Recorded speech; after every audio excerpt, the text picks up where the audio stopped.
and I went to visit Sedona. This was a couple of years ago, around Thanksgiving. And Sedona is known for two things, basically. It's known for its spirituality, Native American kinds of things there, Southwest, and then also the UFOs. And so when I go there, I like to experience both. And so oftentimes I'll climb up to a mesa, I'll hike up to a mesa and talk to the spirits, the grandfathers or whatever, grandparents, whatever you want to call them up there. And I've had amazing conversations with some of those spirits, and learned amazing things and gotten, a very deep level of a hello. And then at night, I like to go on a UFO sighting journey. So I'll go out with a professional. She's a psychic, and she has a nightly excursion to take people out to look for UFOs. And she has night vision goggles, military grade. So you see every single thing 10,000 times what's in the normal sky with the normal eyes. You see 10,000, it's 10,000 times brighter, and you see 10,000 times more.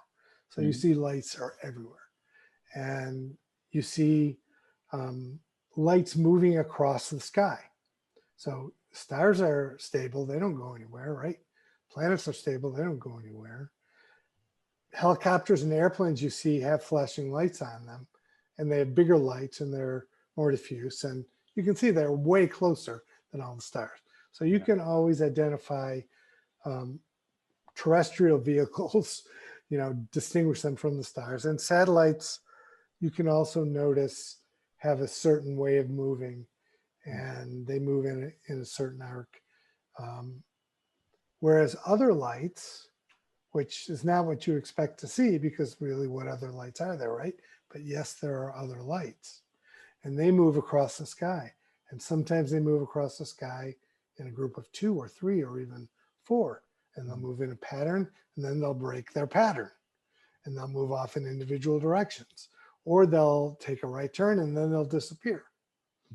And so they are, moving all around our atmosphere or outside of our atmosphere. And what helps you see them is because you're early at night, so the sun is kind of shining across the planet, whereas we're in darkness. Up above us is still lit, right? So that's why they get shined on. And you, if you went at 2 in the morning, you might not see nearly as many because of that. And these lights, even sometimes, if you shine a laser light at them, a powerful laser light, they will, and this blew me away the first time I saw this, they will increase their light. So they will glow brighter, an instant after you flash them, to validate, to acknowledge that they saw you flash them. So it kind of, like, the first time I saw it, it blew my mind. It was really intriguing to me. And I'm kind of into UFOs. I follow what's going on, partly more because of this experience. So anyways, I was watching one, and I was watching, for the first hour, just kind of amazed. And then I realized, oh wait, I'm psychic here. I can see if I can communicate with any of these, beings, if there are beings in these vehicles. And so I kind of decided, all right, well, I'll send some telepathic messages. So I saw one going across, and I sent the message a few times. Didn't get a response. Finally, I just said, well, I'll just do it one more time, see what happens. And I wasn't thinking I didn't think through very well what I should send, what message I should send, right? I do a lot of that. Yeah, I just was like, well, it was just off the cuff, and it wasn't, I didn't give it much thought. So it was kind of a thoughtless act, unfortunately, and I regret it. But I sent this message, but the message I sent was, who are you, right?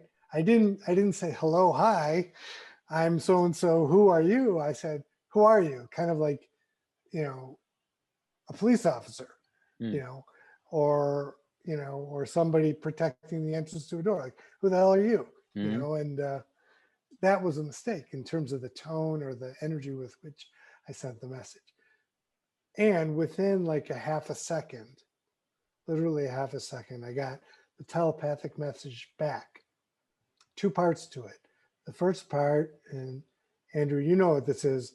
I got a whack. I got whacked.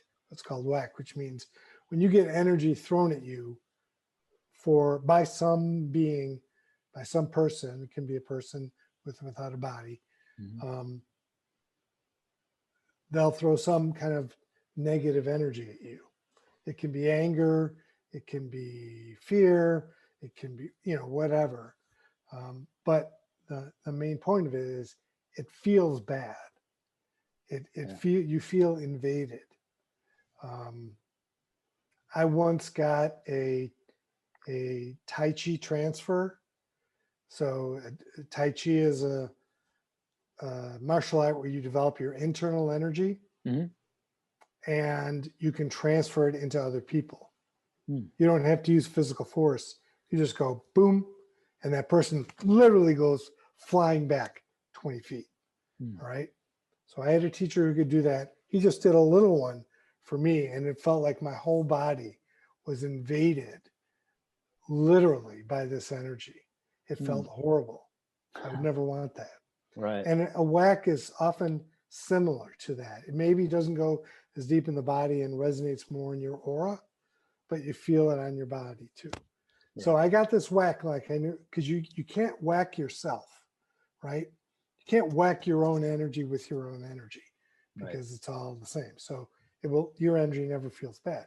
So you know it was some other energy that came into you Mhm. that you didn't ask for. So that was the first part. I'm like, oh shit. And then the next part of the message was just a very simple and direct and kind of an admonition. Don't ask. You know, I was like, well, and I realized, and then I realized, well, wow, I didn't do that very well, you know, and I kind of tried to reconnect with them, but I didn't get anything back from them. And and I kind of sent them an I'm sorry. You know, I'm sorry I was so abrupt. But I didn't hear anything back from them.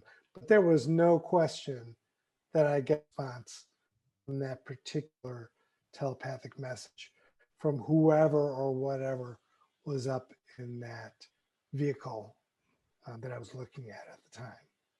Right. So, you know, that, you know, and again, it took me another few weeks to realize, oh, wow, maybe that was like, that was an alien being, then that was a close encounter of the third kind, right? Yeah. Because it was direct communication. Right. Isn't that the fifth Um, kind? Because if you initiate it yourself and get a response, isn't I that don't, the fifth kind? I don't know. oh, I'm not sure. Maybe. I don't know. Yeah. Yeah. I follow Stephen Greer, and Stephen Greer talks about that stuff. Oh, okay. Yeah. Well, Yeah. he's got a whole program where he tries to communicate with them and he gets communications. Yeah. That's Sedona sometimes. No. Yeah. Very Yeah. cool.